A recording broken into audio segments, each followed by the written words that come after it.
Hello and welcome all of you to Easy Electrical. So today we will be dealing with our subject, that is control system. That is the miscellaneous part that we have already discussed.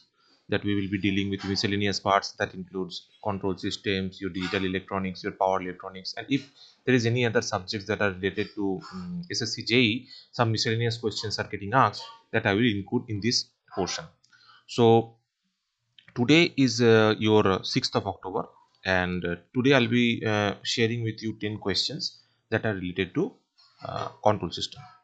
Now what we do, we basically know, some of you might be knowing that we basically run a SSCJE online course. In that SSCJE online course, we basically provide concept based classes for technical, non-technical. There is a test series is included as well. The practice sets are also there, and the recordings of the classes are also provided, and all of these things including notes are provided at a very low cost. Okay, so there are monthly options are also available. You can pay at one time as also available. So you can join us and you can call us at our number and we will guide you. Now coming to today's topic, there is control system. The first question is, see here, the first question is, the transfer function of a particular system is defined as the. Now we all know that transfer function of a system is nothing but, suppose this is a block, any block. Okay, whatever the input you are giving, we will be getting an output. Now this input by output, what we call, is basically our, this output by input, what we call is basically our efficiency or gain of the system. Now for a transfer function is nothing but the input by output, but in terms of Laplace transform variable, Laplace transformation of the output variable divided by the Laplace transformation of the input variable. Okay, so if you see here it is given that Laplace transform of output variable by Laplace transform of input variable. Now coming to the next question.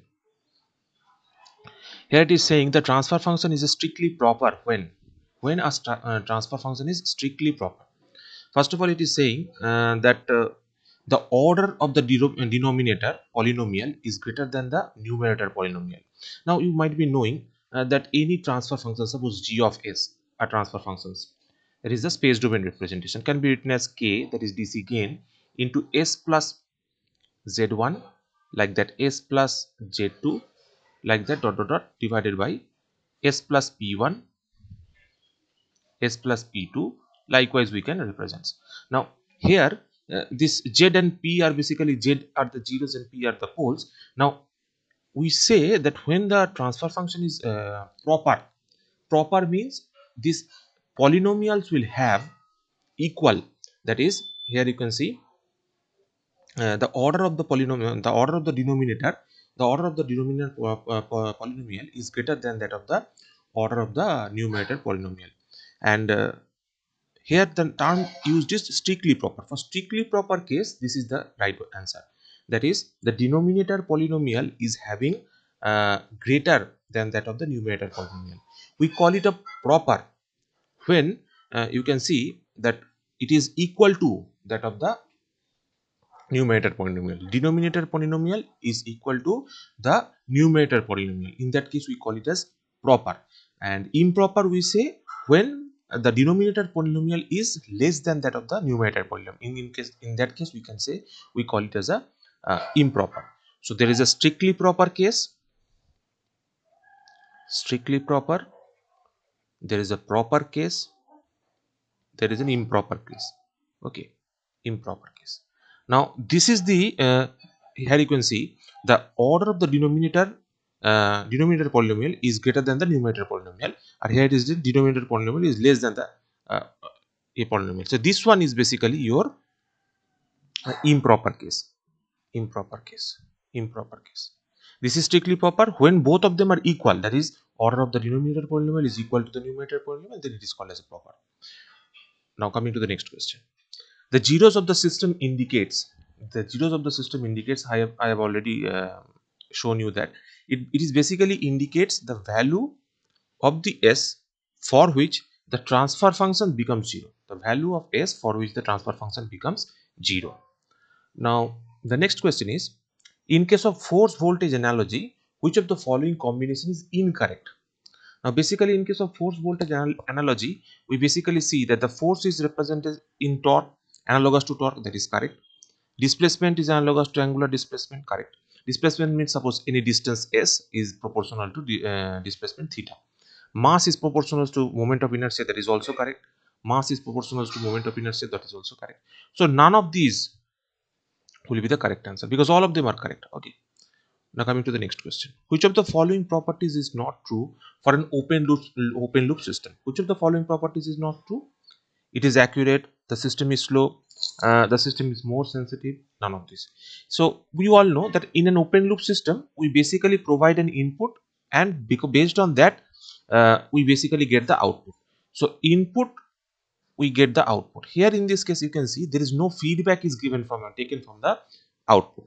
If no feedback is taken, in that case, what we can say here is that the system will become less accurate. So this will be the correct answer. It is accurate, but here it is saying that it is not true.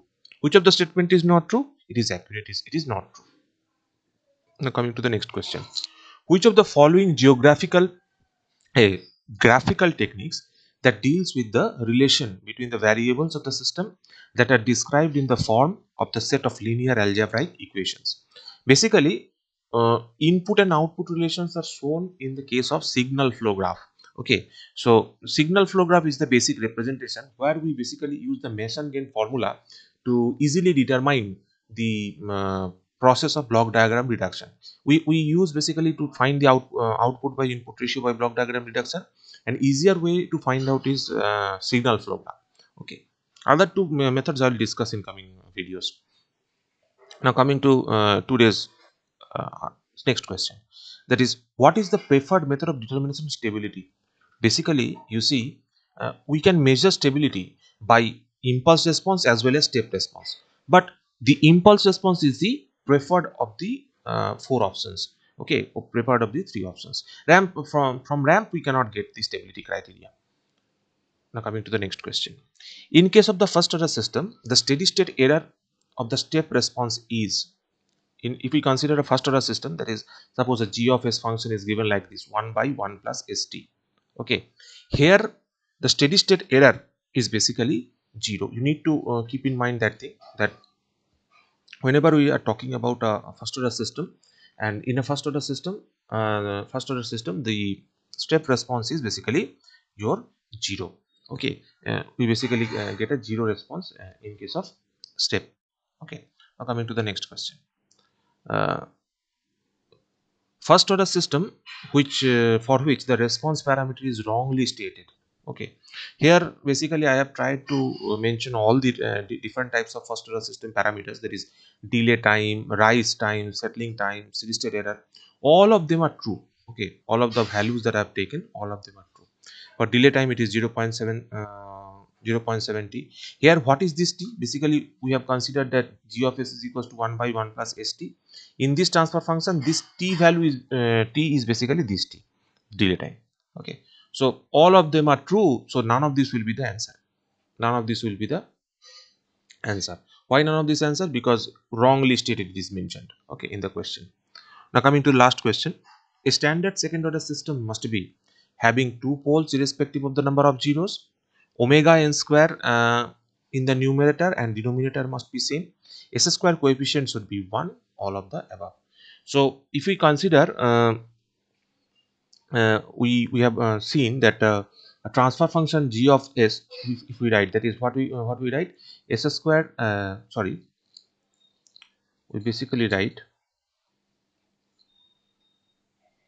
omega n square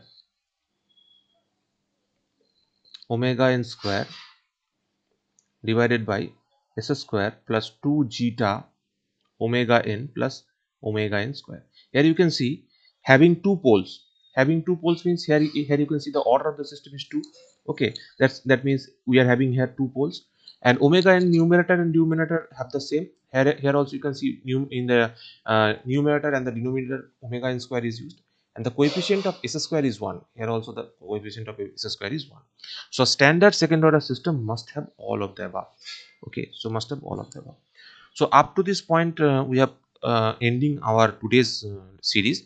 If you have any questions, if you have any doubts, you can certainly you can certainly call us at our given number 8335067725, and also you can mention your what you can say doubts through electrical easy @gmail.com